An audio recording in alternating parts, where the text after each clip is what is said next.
And are you refreshed? Good. Now what? I got a question here. Sometimes I feel like, you have to excuse me, I'm a newbie, so. I get this, like, it feels like it's energy overload sometimes.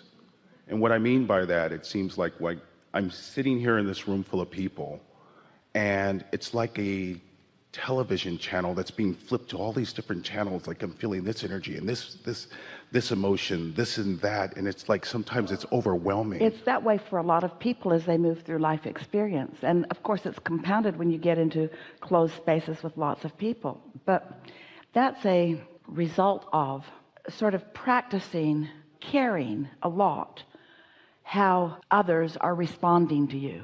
We've been talking a little bit here today about the value of tuning into your source energy guidance, but most people don't do that once they become adults. Most people are really busy trying to make sure that everybody else gets them, and so you're sort of trolling all the time, looking for body signals and interested in what people are thinking and contouring your dialogue and your presentation in order to get the most positive effect from them. And it makes for a really chaotic environment because, first of all, you are really not the primary object of everybody else's attention, and so trying to be that can be a little overwhelming. But more important, and this is what you're getting to, it causes you to train yourself to be sensitive to things that you don't want to be sensitive to. It would be like walking into a bookstore and every book calling you. But if you have a very clear intention when you walk into the bookstore of what you're looking for, you'll be drawn to the book that will help you, and the ones that have nothing to do with what you're looking for will become irrelevant. Think about the Google search engine and how the better you are at framing what you're looking for, the more precisely it can bring you the results. And this energetic projection that you've got going on is the same thing.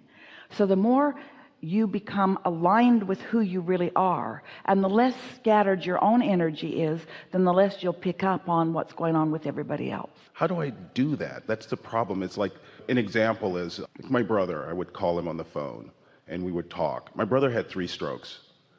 After speaking with him over a period of time, I start to feel his stroke.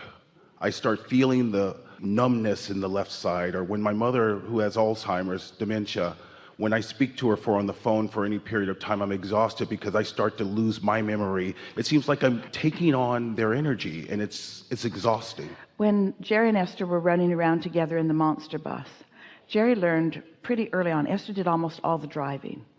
Jerry was a really good navigator. Esther really liked to drive. It made a really good combination. But Jerry learned when he'd say, "Look over there," she'd drive the monster bus over there. Because the bus tended to go where she was looking. And so after a while, he just pointed out things that were straight ahead, right? Straight ahead. And in the same way, your vibration does follow the object of your attention. Here's an important thing for you to recall around your analogy, conversation that you just offered. As you focus in that unwanted place, you feel negative emotion because your inner being isn't focusing there with you. Your inner being is staying true to who you really are and what you really want for yourself and for your brother, or for yourself and for your mother. We don't like these words very much, but Esther's going to use them because it's the best word that she can find for where we're at in this conversation. Is about mind control. But we'd rather soften that. Rather than mind control, we'd rather say focus. And rather than saying mind control, we'd rather say focus, with the intent to feel alignment with your own guidance system. So there are a lot of people who know they're empathetic, they're sensitive to energy, but we don't want you to be sensitive to all of the energies. That'd be like having a really sloppy receiver in your vehicle that could tune into many different channels at the same time, and all you want to do is listen to some satisfying music, and you're getting all this static and chat because your tuner isn't tuned.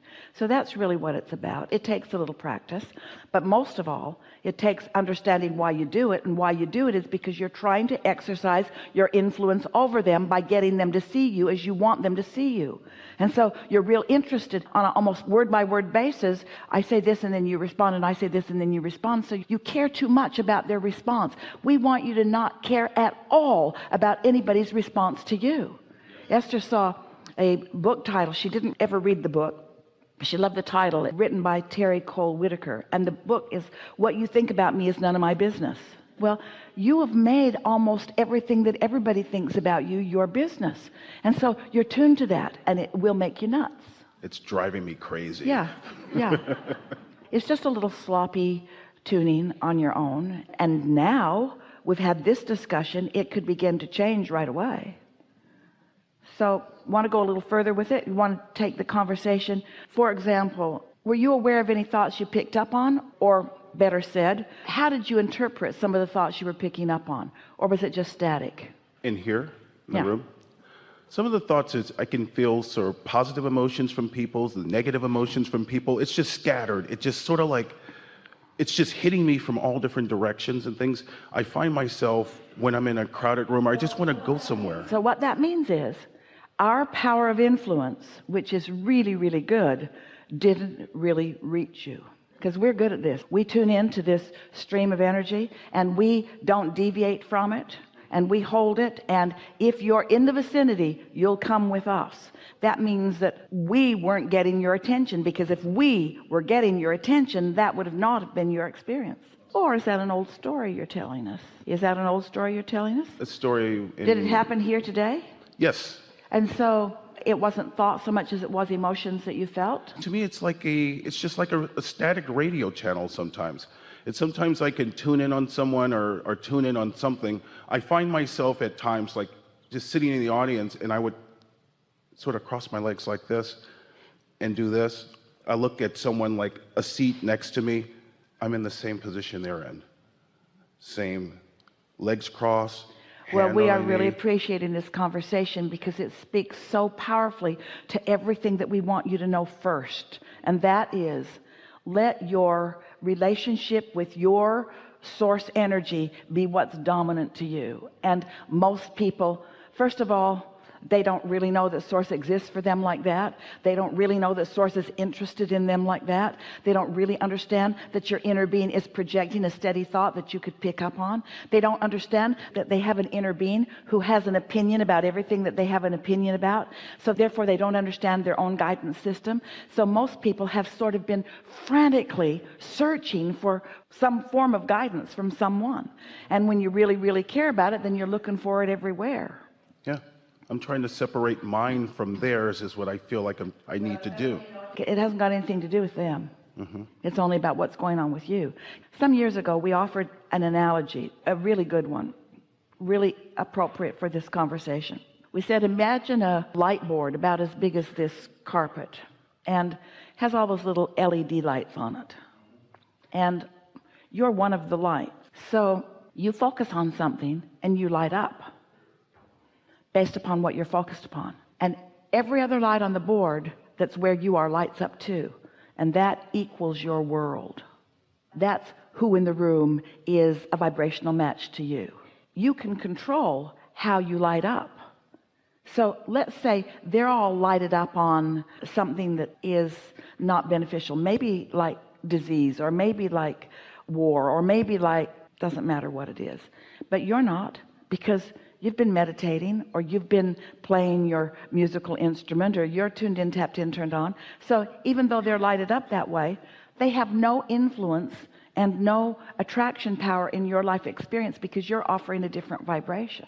So what we're getting at is, you pick the tune that you're strumming, you pick the vibrational frequency that you're broadcasting, and only things that are a vibrational match to that would be in your sphere of influence, or you in the sphere of that influence. Does that make sense? Yes, that makes total sense. Something else or something more about that? That's just about it. It's just that I just feel like I just need to learn how to control myself a little bit more. And it's just, I just feel lost. You got to get a head start. Jerry used to say, we'll dart in and we'll dart out. You get in and then you get out. Do you meditate? Yes, I do. So when you find that alignment and then you enter a room, much less of that would happen, because you've tuned into the frequency is really who you are. And all that conversation that we had earlier about your power of influence, when you're tuned in, your leverage is so much greater. So what you've been talking about here is, we love you very much, you know what's coming next, sloppy thinking. And the reason for it is caring way too much about how others are responding to you. Esther has been watching something, maybe some of you have too, and it has made her come to some very strong conclusions for herself, and that is, always be true to myself, and don't poison the well, and don't lie. And so as Esther found herself saying that, she thought, that's interesting, because I never thought of myself as somebody who is lying, or who would lie, who would need to lie, or who would want to lie. So she thought about that off and on for a day or two, and then she noticed that sometimes she wanted to guide a person into a specific way of thinking, and so she would specifically contour her story in order to elicit from them what she most wanted.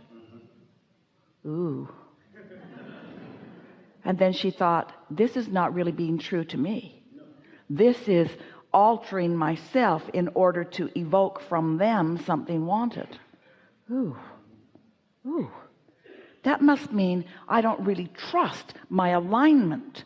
I don't really trust yet that in that alignment all things will acquiesce around me. I'm still trying to do it a little bit in the physical way of doing it, and that's what you're talking about here. When you're really tuned into who you are, then it doesn't matter so much to you from your standpoint. In other words, it's one thing to want to persuade them in order to satisfy something in you that you could be getting from your inner being. We call that looking for love in all the wrong places. And it's another thing to be doing it in order to influence them to their alignment. And so you're doing some of each of that. Enough? Enough. Thank you.